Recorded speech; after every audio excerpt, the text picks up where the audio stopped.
अस्सलाम वालेकुम पाकिस्तान में मलिक असलान नवान नहायत अहम पेश रफ्त और चंद बड़ी खबरों के साथ आपकी खिदमत में हाजिर हूँ। आप जानते हैं कि राना सनाउल्लाह साहब ने एक बयानिया जारी किया और ये वही बयानिया है जिसकी हमने पेशन गोई आज से 6 माह कबल की थी। हमने आपको बताया था कि जैसे जैसे इलेक्शन का वक्त करीब आता जाएगा वैसे वैसे पाकिस्तान मुस्लिम लीग जो नून है उनके जो लीडरान है वो अपनी जो पेशरफ्त है वो फौज के खिलाफ तेज कर देंगे और यकीनन ऐसा ही हुआ। अब एक बयान सामने है, बयान क्या कि नून लीग जनरल बाजवा के साथ किसी समझौते में शामिल नहीं थी। राणा सनाउल्लाह का कहना है कि जिस टोले ने इमरान खान को मुसल्लत किया उन्होंने भी तस्लीम कर लिया कि उनसे गलती हुई कि इस बदबख्त को मुल्क पर मुसल्लत किया। जनाब, बदबख्त को मुल्क पर मुसल्लत किया, सुबहान अल्लाह, जो मुल्क को किसी हादसे से दो चार करने वाला था। निजी चैनल जियो के प्रोग्राम आज शाजिब खानजादा के मुताबिक उनके साथ बातचीत करते हुए राना सनाउल्लाह ने कहा कि मुस्लिम लीग नून जनरल बाजवा के साथ किसी समझौता में शामिल नहीं थी। हुकूमत में शामिल किसी शख्स ने कभी नहीं कहा कि हमें 28 नवंबर के बाद हुकूमत मिले। तो जो बगलें आप बचा रहे थे, जो आप जो मोशन कॉन्फ्रेंस लेके आए थे, असम्बली के अंदर एक मोशन लेके आए थे, उसका जिम्मेदार कौन है? वो आप एवं ले आए थे बगैर किसी मशवरे के। आप खैर, हमें 28 नवंबर के बाद हुकूमत मिली। मरीम नवाज ने ये कहा कि वो तो पार्टी लीडर हैं, अपनी राय का इजहार कर सकती हैं। उनका कहना था कि हम आवाम में इस बयानिए के साथ जाएंगे कि इस बदबख्त इमरानी टोले ने 2016 में मुल्क को आगे ले जाने वाली हुकूमत के खिलाफ साजिश की।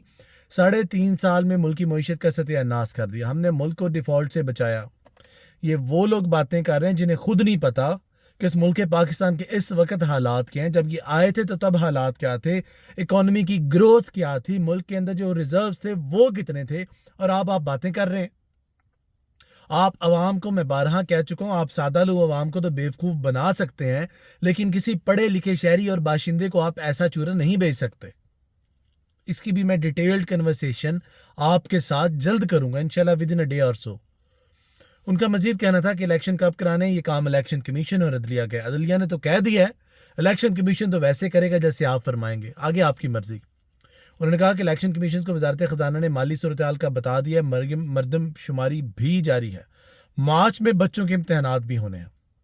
यह हकायक इलेक्शन कमीशन के सामने रखे जाएंगे। फैसला इलेक्शन कमीशन को करना है कि इसके होते हुए कुछ हो सका, क्या वो हुकूमत करेंगे या नहीं। बाकी पाकिस्तान पीपल्स पार्टी ने पीडीएम के ज़िमनी इंतखाबात लड़ने का फैसला किया है। शहबाज शरीफ साहब ने तरला करके देख लिया, बात नहीं बनी।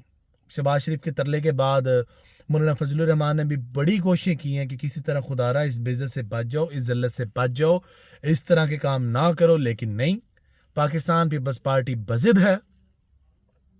लाहौर और कराची के हल्कों में अपने नुमाइंदों के कागजात नामजदगी जमा करवा लिए। पीपल्स पार्टी ने पीडीएम की ज़िमनी इलेक्शन ना लड़ने की तजवीज़ को मुस्तरद कर दिया और कराची लाहौर से अपने उम्मीदवारों को उतारने का फैसला कर रही है। अब लाहौर से चौधरी साहब कौन आ रहे हैं जी? पीपल्स पार्टी ने औरंगजेब बरकी, अहमद जवाद, फारूक राना और अमजद जट को टिकटें जारी की, जबकि कराची में शैला रजा को कौन नहीं जानता, समेत उम्मीदवारों ने ज़िमनी इलेक्शन के लिए कागजात नामजदगी जमा करवा दिए। चले, मौलाना फजलुर रहमान की मेहनतें राया कहाँ गई? तो अब ऐसे ही होना था, चूचों के मुरब्बे ने कहीं ना कहीं तो टूटना था। चलो, बाकी हर एक के कंसर्न्स हैं। मरीम नवाज खताब में बातें कर रही है, शाहिद खान अब्बासी के अपने कंसर्न्स हैं। मरीम नवाज ने सारे इल्ज़ाम लगाए इमरान खान पर। मरीम कहती हैं मुल्क को मसाइल से सिर्फ नवाज शरीफ ही निकाल सकते हैं, जो 3-4 साल से अपनी हेल्थ से, अपने इस वीज़े से बाहर आ नहीं सके, उस मुल्क के पाकिस्तान में वापस नहीं आ सके, हमें मसाइल से वो निकालेंगे। ठीक है मरीम, हमने आपकी बात मान ली। जितनी मर्जी टांग पर प्लास्टिक चढ़ाओ, अपनी औलाद का हिसाब देना होगा। घड़ी चोरी और फॉरेन फंडिंग के भी हिसाब देना होंगे। आप ही के एक मिनिस्टर ने किसी निजी चैनल में बैठकर एक बात की है, घड़ियां हम भी लेके गए हैं, गाड़ियां हम भी लेके गए हैं, जरदारी साहब भी गाड़ियां लेकर गए हैं, और हमें मजीद इस तरह की डिटाई में नहीं जाना चाहिए। बाकी आप किसी की किरदार कुशी कर रही हैं, what's done is done, it's a past के अंदर जुबैर भाई की और तंजीम साजी वाले मामलात हमारे किस तरह के जो है ना जोर पकड़ के रखे हुए थे, ये सभी जानते हैं, और ये आपको भी इस बात का इल्म है, आप इस बात से बखूबी वाकिफ है। तो अगर आप किसी के दूसरे के आशियानिए पे आग फेंकेंगे तो बाजू में जो आपका घर है, बगल में जो आपका घर है, उस तक भी शोले पहुंचेंगे और यकीनन नुकसान आपको भी उठाना होगा। बाकी आप उसे प्लास्टर लगाने का बहाना लगा रही हैं। देखें, پوری دنیا جانتی ہے کہ اس کے اوپر ایک حملہ ہوا اور یہ ایک نیچرل عمل تھا اور یہ ہوا ہے اور اس میں کوئی دو آرا نہیں ہے. یہ ہوا ہے اور یہ جینون کیس تھا اور آپ بجائے کہ اس کی تحقیقات کروانے کے آج آپ کو اس بات پر ٹاؤنٹ مار رہی ہیں, تو یہ بھی اس بات سے ثابت ہوتا ہے کہ آپ کی غیر جانبداری جو اس کی ایف آئی آر کے اندر نہیں ہے. آپ ٹوٹل جانبدار ہیں. آپ کی مرضی سے ایف آئی آر اگر نہیں کٹوا رہے یہ لوگ تو پھر آپ ان کو تانے کس طرح دے رہی ہیں. لیکن مریم بی بی کوئی بات نہیں, جیسے آپ کو ٹھیک لگے. باقی الیکشن کا بول بالا ہے. شاہد خاقان عباسی کا کہنا ہے کہ انتخابات میں تاخیر کی آئین میں گنجائش موجود ہے, لیکن یہ غیر معمولی عمل ہے. تحریک انصاف کو قومی اسمبلی سے استعفے دینے سے پہلے سوچ لینا چاہیے تھا. صدر مملکت اسپیکر قومی اسمبلی نے جس دن مل کر آئین توڑا, اب انہیں انتظار کرنا پڑے گا کہ اب تو سابق آرمی چیف نے بھی کہہ دیا. سابق آرمی چیف کے بارے سے میں آپ کو بات بتاتا چلا جاؤں کہ جو ہمارے سابق آرمی چیف ہیں ان سے ریلیٹڈ جو متنازع بیانات پچھلے کچھ دنوں میں گردش کر رہے ہیں, اور عمران خان نے بی بی سی کو ایک انٹرویو دیا ہے, امریکن چینل کو ایک انٹرویو دیا, اس میں انہوں نے کلیئرلی بولا ہے, انہوں نے اس بات کا زور دیا کہ یہ امریکہ نہیں تھا بلکہ یہ باجوہ صاحب تھے جنہوں نے امریکہ کو بتایا کہ عمران خان اس ملک کے جو ہے نا امریکن اسٹیٹ کے لیے اچھے نہیں ہیں, تو اس لیے ان کو لہٰذا اٹھایا جائیں یا ہٹایا جائیں گا وٹس ایور. لیکن یہ ایک الزام بہت بڑا ہے. اس کے ساتھ ساتھ کچھ نجی چینل کا ایک صحافی ہیں, ہمارے بڑے اچھے دوست ہیں, جاننے والے ہیں, میں ان کا نام نہیں لوں گا, انہوں نے حالیہ دنوں میں جنرل باجوہ کے خلاف ایک تقریر کی, ناٹ جنرل باجوہ کے خلاف. انہوں نے بولا کہ جی وہ کون تھا, وہ جنرل ریٹائرڈ باجوہ تھا, ایسا ان کا کہنا تھا.